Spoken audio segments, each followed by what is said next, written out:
बिस्मिल्लाहिर्रहमानिर्रहीम। अस्सलाम वालेकुम। इस वीडियो में हम क्वेश्चन नंबर 36 के ऊपर डिस्कशन करेंगे। सवाल का सीक्वेंस इसी तरह आप रखेंगे। सबसे पहले यू विल आइडेंटिफाई कि टाइप ऑफ पर्सन कौन सा है। So type of person is an individual. This individual is appointed in a university और ये फुल टाइम टीचर के तौर पे काम कर रहे हैं यहाँ पे। एज यहाँ पे बताई हुई है 62 ईयर्स, जो कि जिसका कोई इम्पैक्ट नहीं है हमारी टैक्स कैलकुलेशन के ऊपर। इसका पहले इम्पैक्ट हुआ करता था, लेकिन अभी वो लॉ चूँकि चेंज हो गया है। 60 ईयर्स अबव अगर एज हो तो फिर टैक्स कैलकुलेशन में कुछ डिफरेंस आता था।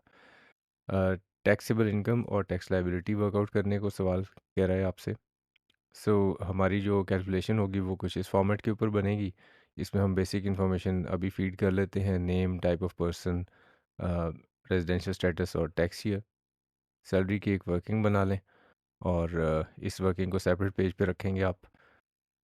सो पहली जो इन्फॉर्मेशन 4-5 आइटम्स दिए हुए हैं: बेसिक सैलरी फुली टैक्सेबल है। इसी तरह यूटिलिटीज़, हाउस रेंट अलाउंस, ये सारे के सारे अलाउंसेस फुली टैक्सेबल हैं। Further he has also received following amount from GUC. तो ये जो अमाउंट्स दी हुई है, इसमें पहली अमाउंट है रीइंबर्समेंट ऑफ चिल्ड्रंस एजुकेशन फ़ी, 25,000 रुपये। और बोनस ये भी फुली टैक्सेबल होंगे, क्योंकि एग्जेम्पशन कोई नहीं है। टैक्सेबल होने का एक ही हमारे पास क्राइटेरिया है कि वो एग्जेम्पशन में है या नहीं है। लेकिन यहाँ पे एक इम्पॉर्टेंट चीज़ ये है कि ये जो अमाउंट्स हैं ये मंथली हैं, क्योंकि ये ब्रेकअप ऑफ मंथली सैलरी ऊपर बताया हुआ है। और ये जो फर्दर के बाद अमाउंट्स हैं ये वन टाइम है। जो मंथली अमाउंट्स हैं उसको फिर आपको डेफिनेटली देखना पड़ेगा इसने जॉब कब से स्टार्ट की है। सो जॉब स्टार्ट ही की है 1 दिसंबर से, तो इसका मतलब ये है कि हमारे टैक्स ईयर में 7 मंथ्स फॉल करते हैं। जो एजुकेशन फ़ी का मामला है ये आपने रिसीव किया है, आपकी सैलरी इनकम होगा। लेकिन साथ में इसका एक डिडक्टिबल अलाउंस भी होता है जो एजुकेशन फ़ी का कैलकुलेट किया जाता है। ये जो डिडक्टिबल अलाउंस है, इसमें हमें ख़ास तौर पे देखना पड़ता है कि कितने बच्चों की एजुकेशन फ़ीस है ये। नाउ क्वेश्चन में यहाँ पे चूँकि चिल्ड्रंस एजुकेशन फ़ी लिखा है, तो इसका मतलब ये है कि ये किसी एक बच्चे की बात नहीं हो रही, इट्स अ प्लूरल टर्म। तो इसका मतलब एक से ज़्यादा बच्चों की फ़ीस है। लेकिन क्वेश्चन इस बारे में साइलेंट है कि कितने बच्चे हैं। तो इसलिए हम जब ये कैलकुलेशन बना रहे होंगे तो हम वी विल अज्यूम कि हमने नंबर ऑफ़ चिल्ड्रन से इसको चूँकि मल्टीप्लाई करना होता है। सो वी विल अज्यूम कि ये let's say these are only 2 kids. Although जो आई कैप का सॉल्यूशन है उसमें इन्होंने ये डिडक्टिबल अलाउंस कैलकुलेट नहीं किया है।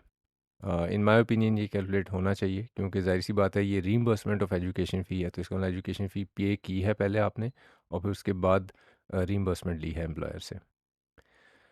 ओके, सो अभी तो हम इनकम का कैलकुलेशन पहले पूरा करते हैं और इन सारी अमाउंट्स को ले जाएँगे अपनी टैक्सेबल इनकम में।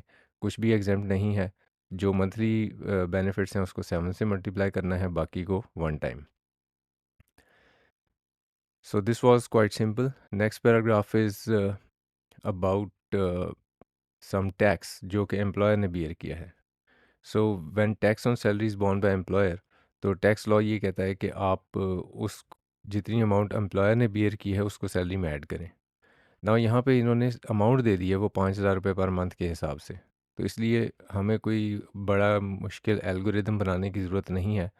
हमें जितनी अमाउंट सवाल में बता दी गई है कि एम्प्लॉयर बियर करेगा तो वो 5,000 बियर करेगा, तो वो 5,000 हम उसकी इनकम के अंदर शामिल कर देंगे।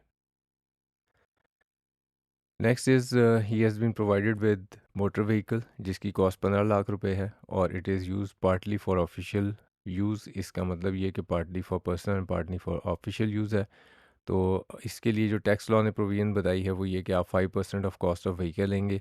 ये एनुअल वैल्यू बनती है और चूँकि आपको 7 मंथ्स की एम्प्लॉयमेंट है यहाँ पे, तो इसलिए 7/12 इसको करना आपने नहीं भूलना है, तो कन्वेंस की वैल्यू बन जाएगी। Next information is about medical reimbursement and it is in accordance with terms of employment, 1,10,000 रुपये। और इसके लिए टैक्स लॉ ने एग्जेम्पशन दी हुई है। दो कंडीशंस पूरी होनी चाहिए: नेशनल टैक्स नंबर होना चाहिए मेडिकल प्रैक्टिशनर का और attestation of expenses. So in absence of this information कि क्या नेशनल टैक्स नंबर और अटेस्टेशन है या नहीं, तो हम ये ज्यूम करते हैं कि ये है available. So this medical facility will be totally exam from tax और आपकी टैक्सेबल इनकम में हम कुछ भी शामिल नहीं करेंगे।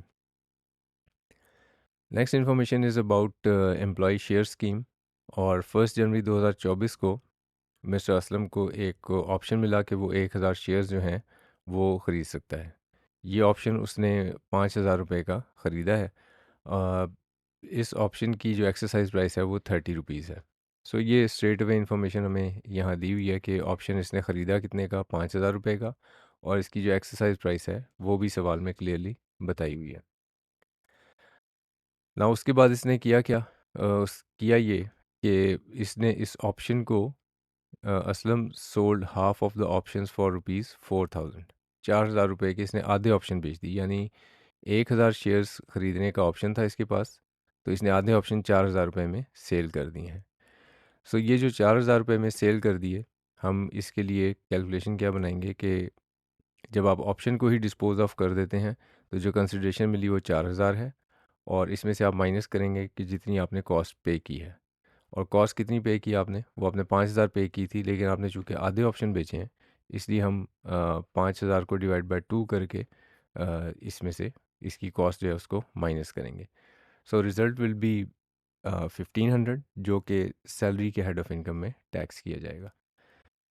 इसके बाद क्या हुआ, इसने ऑप्शन को एक्सरसाइज़ कर लिया, और ये ऑप्शन इसने एक्सरसाइज़ किया है 31 जनवरी 2024 को, जबकि फेयर मार्केट वैल्यू 50 रुपये थी।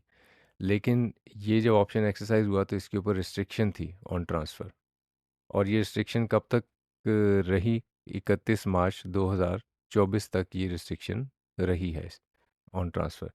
तो जब इसको शेयर्स मिल जाएंगे विद रिस्ट्रिक्शन, तो टैक्स लॉ ये कहता है कि अगर आपको शेयर्स मिले हैं लेकिन there is restriction on transfer, तो फिर टैक्सेबल इनकम में आप कुछ भी शामिल नहीं करेंगे। लेकिन जब ये रिस्ट्रिक्शन ख़त्म हो जाएगी तो फिर मार्केट वैल्यू में से आपको कुछ अमाउंट्स माइनस करना है। तो जब ये रिस्ट्रिक्शन ख़त्म हुई यानी 31 मार्च 2024 को, तो उस वक्त शेयर्स की जो मार्केट वैल्यू थी वो 60 रुपये हो चुकी थी। तो इसलिए अब आपको इस 60 रुपये से कैलकुलेशन बनाना है। जब रिस्ट्रिक्शन ख़त्म हो तो फेयर मार्केट वैल्यू में से आप माइनस करेंगे consideration paid to acquire option and shares. ना इसने कितने पैसे पे किए थे ऑप्शन हासिल करने के लिए और फिर शेयर्स को भी हासिल करने के लिए, वो दोनों आपने माइनस करने हैं। सो वो दोनों अमाउंट्स जो हैं आपको स्ट्रेट अवे गिवन है कि आपने 5000 रुपये के ऑप्शन ख़रीदा था, लेकिन ये 1000 शेयर्स का था, आपने आधा तो सेल कर दिया। इसका मतलब 2500 विल बी द कॉस्ट, जो कि यहाँ पे माइनस होनी चाहिए पूरी 5000 का आधा। और इसी तरह 30 रुपये थी एक्सरसाइज प्राइस, और 30 रुपये एक्सरसाइज प्राइस थी, तो आपने 1000 में से 500 शेयर्स को एक्सरसाइज किया है। तो इसका मतलब 30 को मल्टीप्लाई करेंगे आप 500 से, and what you will get is 17,500 जो टोटल बन रहा है। सो 30,000 में से 17,500 को आप माइनस कर दें तो 12,500 बनते हैं। ये भी सैलरी के हेड ऑफ इनकम में ही टैक्स किए जाएंगे।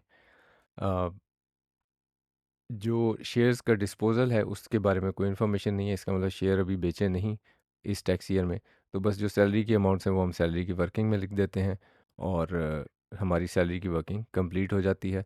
11,21,750 रुपये सैलरी इनकम बनता है। इसका वर्किंग का रेफरेंस लगा के आप अपनी मेन जो वर्किंग है उसमें ले जाएं। यहाँ से आगे टोटल इनकम बना लें, क्योंकि कोई और हेड ऑफ इनकम में आमदनी नहीं बताई गई। अब बारी आती है डिडक्टिबल अलाउंसेस की। सो डिडक्टिबल अलाउंसेस में वही जो चिल्ड्रन की एजुकेशन फ़ीस है, उसकी हमें कैलकुलेशन बनानी है। और उसके लिए टैक्स लॉ ने पहले तो रिस्ट्रिक्शन ये लगाई है कि 15 लाख से कम होना चाहिए टैक्सेबल इनकम। तो बिल्कुल यहाँ पे ये एलिजिबल बनता है, क्योंकि 11 लाख समथिंग इसकी टैक्सेबल इनकम है। और जो डिडक्टिबल अलाउंस है वो 3 फिगर्स को आपने कंपेयर करना होता है, और लोएस्ट जो है वो डिडक्टिबल अलाउंस बनता है। 5% ऑफ ट्यूशन फ़ीस, सो 25,000 रुपये का 5% आप बनाएंगे 1250 रुपये। उसके बाद 25% of taxable income. Taxable income although अभी वर्कआउट नहीं हुई, क्योंकि वो तो डिडक्टिबल अलाउंस के बाद वर्कआउट होती है। लेकिन हम टोटल इनकम जो हमारे पास है उसी को ही for the purpose of this calculation taxable income मानेंगे। सो इसका 25% आप लेंगे, and third calculation will be 60,000 into number of children, जो कि हमने यहाँ एज्यूम किया है कि 2 बच्चे हैं। सो अब यहाँ पे जो लोएस्ट फिगर बनता है that is 1250। So 1250 will be our deductible allowance, इसको आप टैक्सेबल इनकम बनाने के लिए टोटल इनकम में से माइनस कर लोगे। So your taxable income will be 11,20,500। अब इसके ऊपर रेट ऑफ टैक्स आपने फाइंड आउट करना है। Rate of tax salaried person का ही होगा क्योंकि सिर्फ सैलरी इनकम है, और रेट ऑफ टैक्स आपको एग्ज़ाम में गिवन होते हैं। सो यहाँ से आपने टैक्स कैलकुलेशन बना लेनी है। 2.5% आप बनाएंगे of the amount exceeding 6 lakh. So ये 13,012 रुपये बनता है। लेकिन सवाल में एक और इन्फॉर्मेशन जो इम्पोर्टेंट थी वो फुल टाइम टीचर वाली थी। फुल टाइम टीचर अगर हो, और तो उसको उसका जो टैक्स की लाइबिलिटी हम टैक्स इम्पोज कैलकुलेट जो करते हैं वो 25% से रिड्यूस करना होता है। सो ये जो 25% से रिड्यूस करना है, 13,012 रुपये जो बने थे उसमें से 13,012 का ही 25% कैलकुलेट करके आप माइनस कर लेंगे, तो आपकी जो टैक्स लाइबिलिटी है वो 25% से रिड्यूस हो जाएगी। तो 9,759 रुपये ये आपका टैक्स पेबल बना क्योंकि टैक्स क्रेडिट्स नहीं है सवाल में। विद होल्डिंग टैक्स का इन्फॉर्मेशन आपको दिया है कि 5,000 पर मंथ उसकी तनख्वाह से काटा जाता है। सो 7 मंथ्स की यहाँ पे एम्प्लॉयमेंट है, तो इसका मतलब 35,000 यहाँ पे विद होल्डिंग टैक्स बनेगा। सो ये अगर आप माइनस करेंगे तो योर टैक्स डिमांड तो नहीं बनेगी, रिफंड बन जाएगा क्योंकि टैक्स पेबल की वैल्यू कम थी। And this is it. So इस क्वेश्चन में आपका कोई अगर कन्फ्यूजन होगा तो फिर हम उसको डिस्कस करेंगे। Thank you very much, take care.